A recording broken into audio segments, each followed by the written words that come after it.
Welcome to the program. I'm Charlie Rose. The program is Charlie Rose the Week. Just ahead, Donald Trump remakes his campaign staff. A planned memorial to the victims of lynching. And Natalie Portman writes, directs, and stars in a tale of love and darkness. אמא, את בסדר? בוא נמציח ציפור. מה זה קבליר? קבליר זה אביר. היום אתה תהיה הקבליר שלי. We will have those stories and more on what happened and what might happen. And so you began how? From a natural place. Is it love at all, or is it something else? All of it is so personal. What's the object lesson here? Gives everybody an opportunity. Tell me the significance of the moment. This was the week Donald Trump shook up his campaign staff for the second time this summer. A new round of airstrikes hit the Syrian city of Aleppo. And in Rio, gymnast Simone Biles won a fourth gold medal to become a superstar Olympic champion. Here are the sights and sounds of the past 7 days. John McLaughlin dies at 89. Russian bombers fly missions from Iran. They reject a suggestion by the United States that this violates a UN resolution. A curfew has been imposed in Milwaukee following 2 nights of violent protests. The death toll is rising in southern Louisiana. The deadly floodwaters submerged entire communities. The governor says the disaster is not over.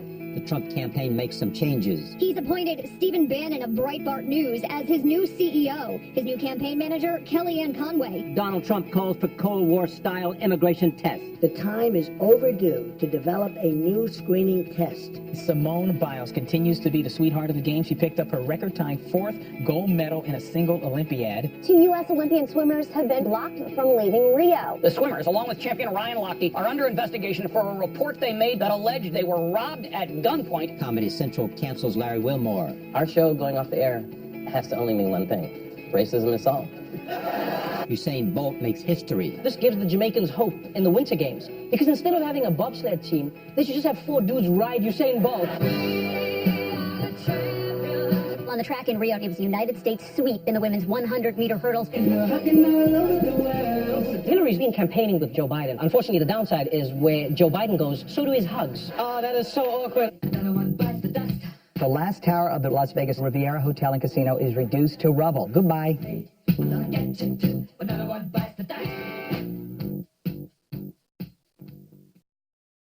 We begin this evening with the presidential election. Republican nominee Donald Trump continues his attempt to stabilize his campaign, this time with a change in leadership. On Wednesday, he named pollster Kellyanne Conway as his new campaign manager. He also named Stephen Bannon as the campaign's chief executive. Bannon took a leave of absence from his role as the executive chairman of the conservative website, Breitbart News. Joining me now from Washington, Bob Costa of the Washington Post. Here in New York, Michael Barbaro. He covers the election for the New York Times, and he hosts the paper's new podcast, The Run-Up. I'm pleased to have both of them. Bob Costa, tell me about this change.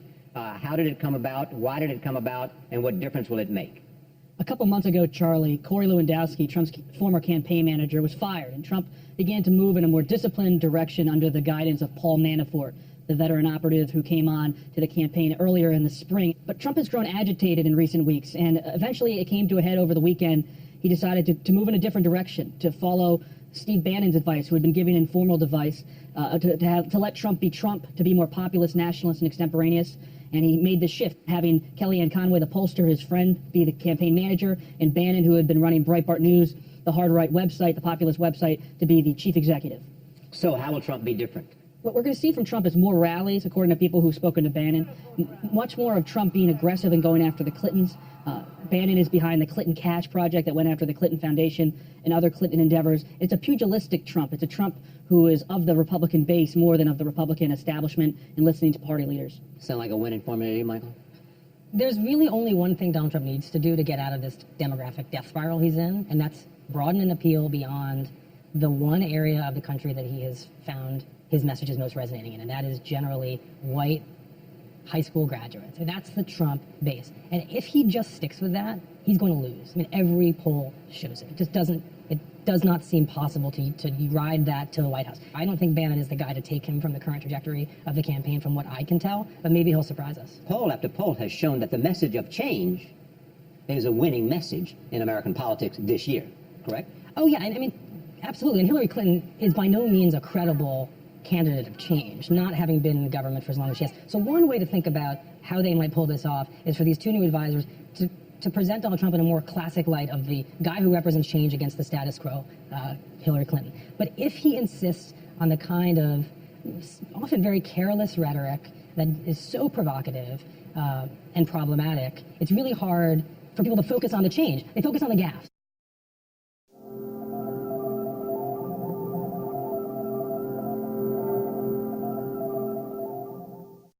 We now turn to news overseas. This young boy may be the new face of the civil war in Syria.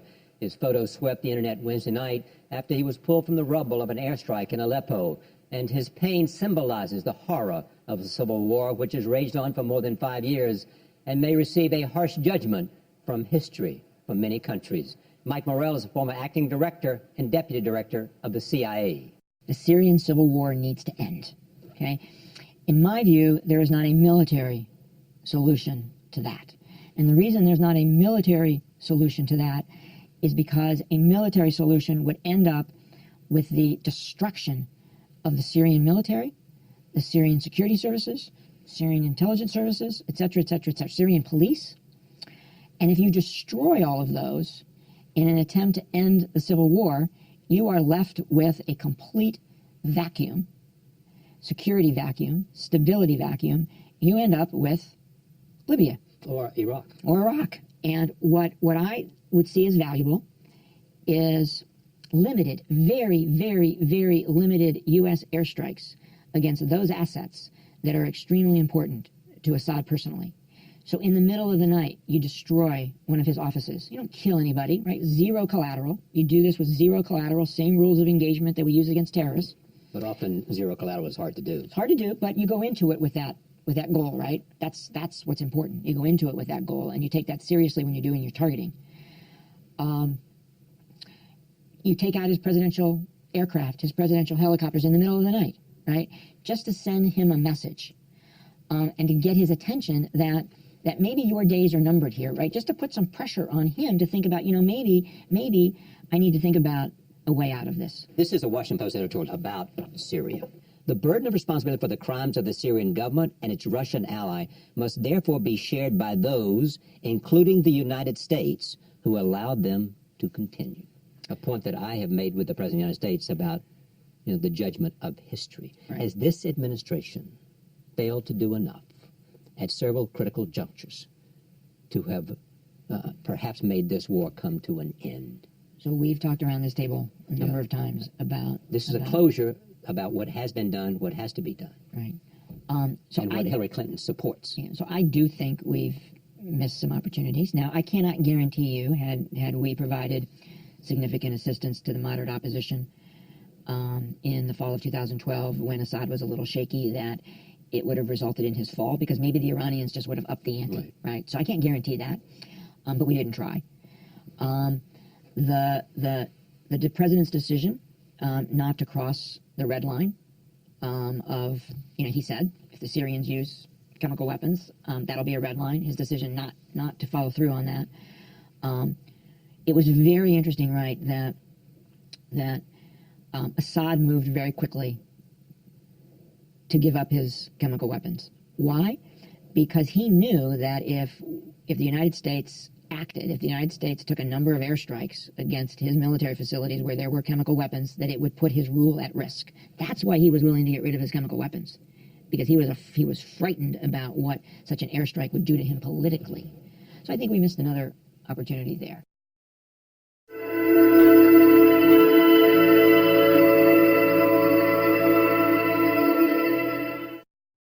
Brian Stevenson runs the Equal Justice Initiative. Over the years, the nonprofit has saved 125 death row prisoners from execution. It also won a landmark Supreme Court ruling that sentencing minors to life without parole is unconstitutional. Now his organization plans to open the first memorial honoring the thousands of victims of lynching in the United States. I don't think anybody can argue that we committed ourselves to truth-telling about the legacy of slavery. It just didn't happen. We did the opposite. We didn't hold the people who were accountable for slavery responsible. We didn't actually insist on recovery and repair for emancipated people. We abandoned those who were enslaved.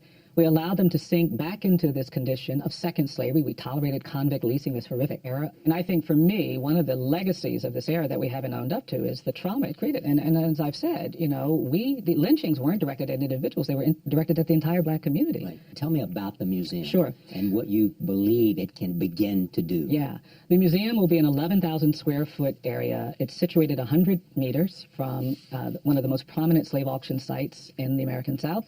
It's situated 100 meters from the Alabama River, where a dock and rail station transported thousands, tens of thousands of enslaved people.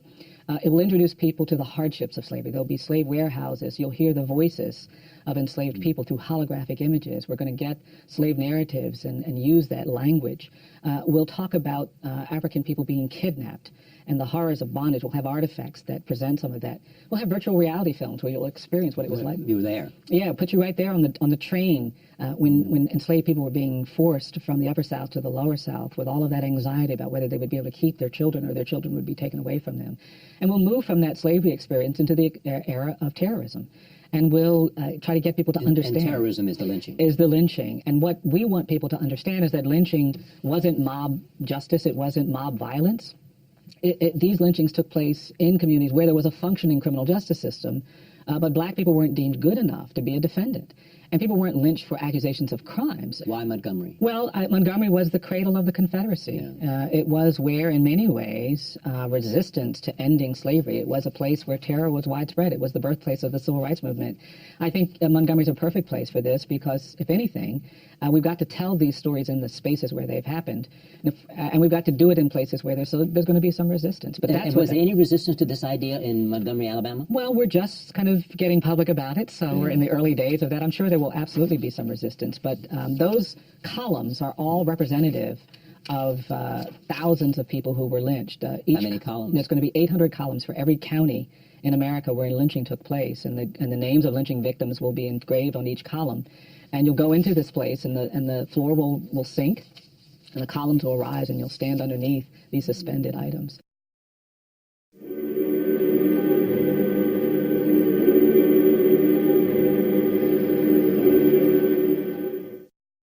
Natalie Portman is making her directorial debut in A Tale of Love and Darkness. She wrote and stars in the film. It's an adaptation of Amos Oz' best-selling memoir about the founding of Israel as seen through the eyes of his family. When I read the book, it was when it first came out in translation. It was almost 10 years ago, and it was so moving to me immediately, and I saw the film in front of my eyes as I was reading, which I think is testament to Oz's writing, of course.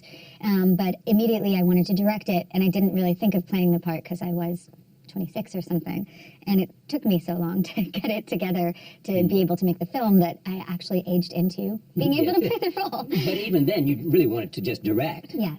And then when you went to get the money, people say... Yes, you're crazy, you know. Your first film in Hebrew, and you have no, known actors. How do you expect us to give you money for this? So that also helped persuade me to be in it, yes. What was it about this book? Well, I think the language is so beautiful in the book, and it really deals with this period of time that I've heard about so much in my own family. I was born in Israel. My grandparents on my father's side moved to what was then British Mandate Palestine from Eastern Europe as refugees. And so I've had, when you imagine something your whole life, that sort of creates a visual repertoire for what you can create as a director. Amos Oz was excited about the film being made? Well, he was incredibly generous. I think it was always hard for him because, he said from the beginning, this is going to be hard. This is my story. It's me. It's my name. It's me as a child. It's my mother. It's my writing, of course, my book. All of it is so personal. So just beware. I'm going to be, emotional with this. But he's been incredibly supportive and loving with the film, and by extension with me, was very. He said to me from the beginning, make it your own. The book exists, so don't try and film the book. She lived in a fantasy world in part, didn't she? In part. I think he describes it as Slavic melancholy, and I think there is this sort of tragic romanticism of that Slavic literature that she grew up in, that, the equation of sadness with beauty makes living with disappointed dreams that much more difficult. And And it's beautiful to see sort of his evolution as a writer in this gap that she leaves for him. She leaves this absence. The interesting thing, too, in a sense that your story of Israel is a story of dreams and at the same time reality. Right. Absolutely. That very much her experience as an immigrant and her experience as a mother and as a wife of having these expectations that are unfulfilled by the new country, by the husband, by her position in society as a woman. So she was an early feminist. I mean, I don't know if she would define herself as that, but for sure I think there was frustration.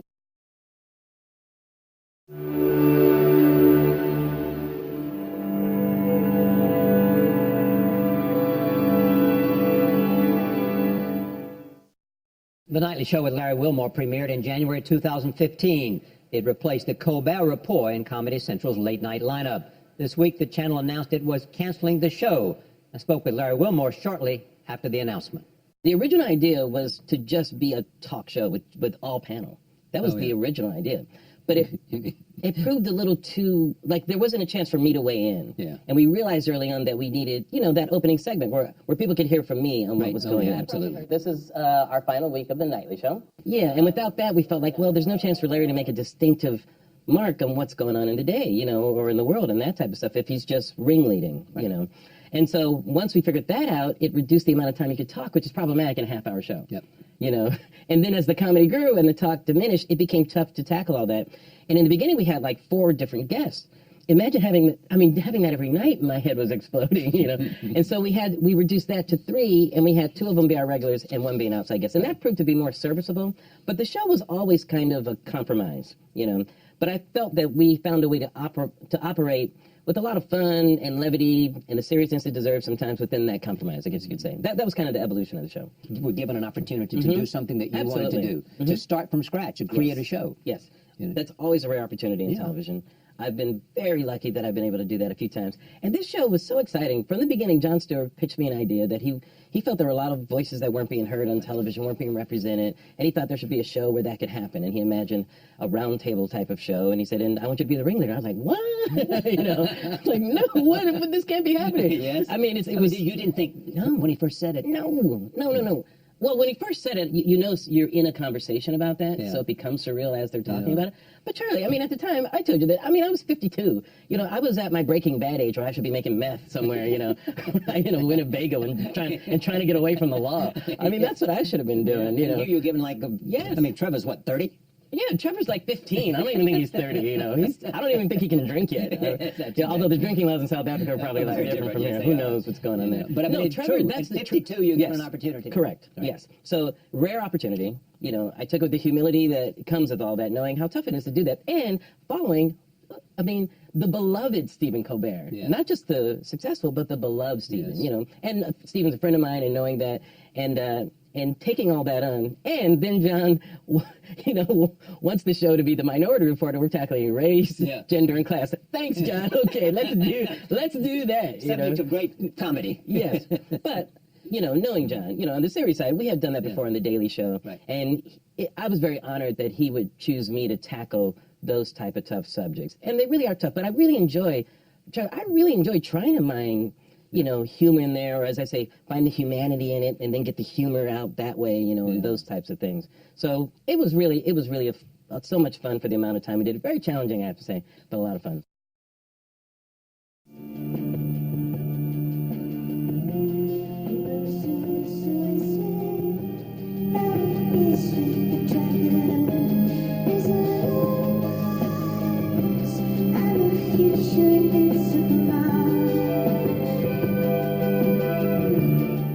Victoria LeGrand and Alex Scally are the duo known as Beach House. After 12 years together, they have become one of indie rock's most consistent bands. The group's latest album is Thank Your Lucky Stars. When we first met on the porch of your family home in Baltimore, I handed him a CD of music, and music was already just in play between us. And so the second time we got together, we were playing in the basement of my house, and it just continued from there. So music was this, I don't know how you call it, but fate or whatever. It was at the heart of the genesis of our friendship, so it's always been there. Yeah. I mean, but did you have the same instincts, the same sense of what music could be? I think it's always been just very, very natural. There's never been even a misstep in it. It's been so natural. Like instant, the music was the best friend. Have you sought fame like so many musicians seek fame, or have you? No. I think it's a dangerous path to travel seeking fame. I think that we've gotten lucky. We've also worked very hard. And I think that if you love something, that's what's going to take you someplace. We sought to have our music heard. So as much as that brings fame. But I think the other things like social media and just having ourselves be known for anything besides music, we've tried to not have that. There's some balance between your own artistic integrity and commercial success. Absolutely. And you have a sense that you have found that together. I believe that we have, through instinct, intuition, and doing things from a natural place, we've tried our best. Someone said about you, you're always looking to find out what the song wants. What does that mean? Yeah, like there's an emotional color that starts to come out of something, or you know, and you don't know what that is right away, but you get this feeling, and the feeling can be blank, but it's a real thing. And some pieces of music don't have it, and other pieces do. And so if there's something really real there, we'll just keep playing it, repeating it, pulling it, and then eventually, if we're really lucky, the words just start coming out, and the words and the sound, they can form instantly. The goal is to never lose the feeling that made you get excited about the idea in the first place. So that's what we mean about listening to the song. So anything you do as you write, any layer you put on or bridge that you add or anything, change of a drum beat or something, anytime it leaves that feeling, then you've gone the wrong way. Here's a look at the week ahead. Sunday is the day the first family returns to the White House from a vacation on Martha's Vineyard. Monday is the opening day of the Moscow International Motor Show. Tuesday is the day Bao Bao the panda celebrates her 3rd birthday. Wednesday is Independence Day in Ukraine. Thursday is the 100th anniversary of the founding of the National Park Service. Friday is the finals of the annual Air Guitar World Championship in Finland. Saturday is the opening day of the Montreal World Film Festival. And here is what's new for your weekend. Jack Huston and Morgan Freeman come to theaters in the remake of Ben-Hur.